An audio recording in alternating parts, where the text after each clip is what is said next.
పతంగి మాంజా నలుగురు ప్రాణాల మీదకొచ్చింది. గాలిపటం ద్వారా తెగి జనగామ సిద్దిపేట ప్రధాన రహదారిపై వెళ్తున్న వారికి మెడకు చైనా మాంజా చుట్టుకుంది.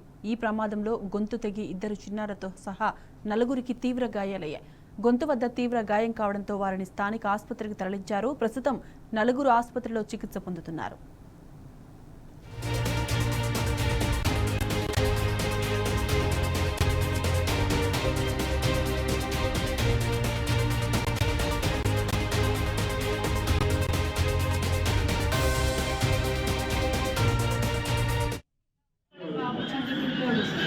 తన తర్వాత ఇద్దరు కూడా ఉన్నారంట. వాళ్ళకి ఇంకా చాలా ఘోరంగా అయింది బాబు కంటే. ఇంకా నేను ఆదివారం సాయంత్రం కాలేజ్ పని మీద జనగాం వెళ్ళినప్పుడు మాంజా వల్ల గొంతు దిగి 4 స్టిచెస్ పడ్డాయి.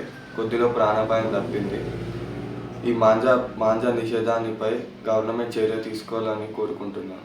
ఓడ్లపూడి నుంచి జనగాం బస్ స్టాండ్కి వెళ్తుంటే మెల్ల మాది ఓల్డ్ బండి మెల్ల స్లోగా వెళ్తుంటే కుర్మవాడ సైడ్ రాగానే లెఫ్ట్ సైడ్ అన్ని ఇల్లులు ఉన్నాయి కదా, ఆ ఇల్లుల దగ్గర మేము మెల్లగా వెళ్తున్నాము. మాంజా వచ్చేసి సడన్గా కట్ అయిపోయింది. ఏమైందని బాబు ఏడుస్తున్నాడని నేను బాబు ఏమి ఏడుస్తున్నాడని ఆపేసిన. బండి చేయి కట్ అయింది బాబుది. నేను చేయి పెట్టగానే నా చేయి కూడా కట్ అయింది. కొంచెం కట్ అయింది. ఏమైంది చూసేవారికి మొత్తం సగం నెక్ ఎక్కిపోయింది. చేయి పెట్టకపోతే ఫింగర్స్ కట్ కాకపోతే నెక్ బాల్ నరమ్స్ అన్ని కట్ అయింది ఇక్కడ. ఇక ఇదే అంశానికి సంబంధించిన పూర్తి డీటెయిల్స్ మా ప్రతినిధి రవికాంత్ అడిగి తెలుసుకుందాం. రవికాంత్, చెప్పండి.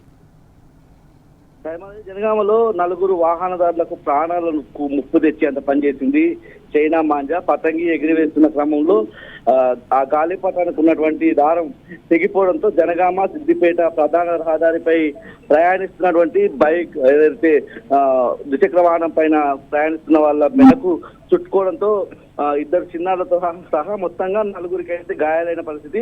గొంతు తెగిపోయినటువంటి దృశ్యాలు అయితే కలవరం సృష్టించిన పరిస్థితి. వాళ్ళందరికీ కూడా చికిత్స కూడా అందిస్తున్న పరిస్థితి అయితే మనం చూస్తా ఉన్నాము. వీళ్ళ వివరాలను కూడా మనం చూసినట్టయితే పూర్తిగా వీళ్ళు బచ్చన్నపేటకు చెందినటువంటి సనత్ కుమార్, సాయి కుమార్, అదేవిధంగా వీళ్ళు జనగామలోని సిద్దిపేట రోడ్డు వైపు వంతెనపై ద్విచక్ర వాహనంపై వెళ్తుండగా ఒక్కసారిగా ఆ గాలిపటానికి సంబంధించినటువంటి మాంజా దారం తెగిపోవడంతో సనత్ కుమార్ అనే వ్యక్తి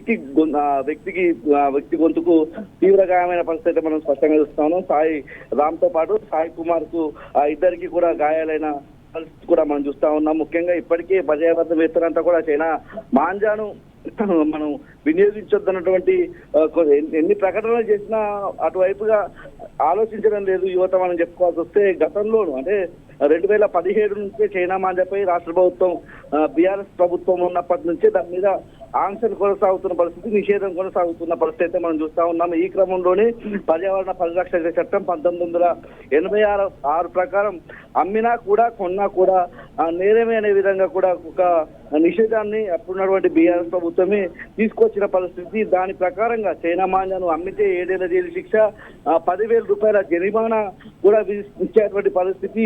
ఈ రకంగా చేసినప్పటికీ కొంతమంది మాత్రం చైనా మాంజాన్ని వినియోగిస్తూనే ఉన్నారు. దాంట్లో భాగంగానే అనేక మార్లు ఇటు హైదరాబాద్ కావచ్చు, చాలా ప్రాంతాల్లో చైనా మాంజా తెగిపోయిన ప్రతిసారి ఇటు పక్షులు కావచ్చు, జంతువులు కావచ్చు, మనుషులకు తీవ్రమైన ప్రాణాపాయం కూడా కలిగే అటువంటి పరిస్థితి మనకు కనిపిస్తా ఉంది. అందులో భాగంగానే వాళ్ళ జనగామలో కూడా అదే పరిస్థితి కనిపించింది. పూర్తిగా వీళ్ళకు ఒకరికైతే తీవ్రమైనటువంటి గాయాలు మెడపై కాగా మరో ముగ్గురికి కూడా గాయాలైన పరిస్థితి. నిషేధిత మాంజా ఎక్కడి నుంచి వస్తా ఉన్న అంశాల పట్ల పోలీసులు కూడా ఆరా తీస్తున్న పరిస్థితి మనం చూస్తా ఉన్నాం. ఇప్పటికైతే అంటే సంక్రాంతికి ముందే ఈ చైనా మాంజా మళ్ళీ ప్రజలకు ఒక హానిగా మారేటువంటి పరిస్థితి కనిపిస్తా ఉంది. ఇప్పటికైనా ఈ చైనా మాంజా కాకుండా సాంప్రదాయబద్ధంగా ఉండేటువంటి దారాన్ని ఉపయోగించి పతంగులు ఎగిరేసుకోవాలనేటువంటి సూచన పర్యావరణవేత్తల నుంచి కావచ్చు, ఇటు పర్యావరణ పరిరక్షణ నుంచి ఇటు అందుతున్న పరిస్థితి మనం చూస్తా ఉన్నాం. గతంలోనే బీఆర్ఎస్ హయాంలోనే ఈ చైనా మాంజాకు సంబంధించి ఇటు మనుషులకు హాని కలగకుండా, అదేవిధంగా ఏదైతే పక్షులకు కూడా హాని కలగకుండా అనేక చర్యలు తీసుకున్న పరిస్థితి మనం చూస్తా ఉన్నాము. ముఖ్యంగా ఈ జనగామ లాంటి ప్రాంతంలో ఇలాంటి అంటే మెయిన్ రోడ్లపై వాహనదారులు వెళ్తా ఉన్న క్రమంలో ఇట్లాంటివి రావడము, మెడకు చుట్టుకోగానే తెలియనటువంటి ఒక భయాందోళన, ఏం జరుగుతుందో తెలియని పరిస్థితుల్లో వాహనం చాలా స్పీడ్ గా ఉండే క్రమంలో అది గొంతు తెప్పేస్తున్న పరిస్థితి మనం చూస్తా ఉన్నాం. గతంలో హైదరాబాద్ లాంటి ప్రాంతాల్లో కొంతమంది మరణించిన దాఖలాలు కూడా చూస్తా ఉన్నాము. అయినప్పటికీ కొంతమంది అమానవీయంగా వ్యవహరిస్తూ చైనా మాంజాను వినియోగిస్తా ఉన్నారు. అట్లాంటి వాటికి తెర వేయాలి, దాన్ని ఎవరు వాడొద్దన్నటువంటి సూచనలు కావచ్చు, సలహాలు కావచ్చు, ప్రభుత్వం అదేవిధంగా పోలీస్ శాఖ నుంచి అయితే పూర్తిగా హెచ్చరికలు కూడా మనకు కనిపిస్తా ఉన్నాయి. Right Ravikant, thank you.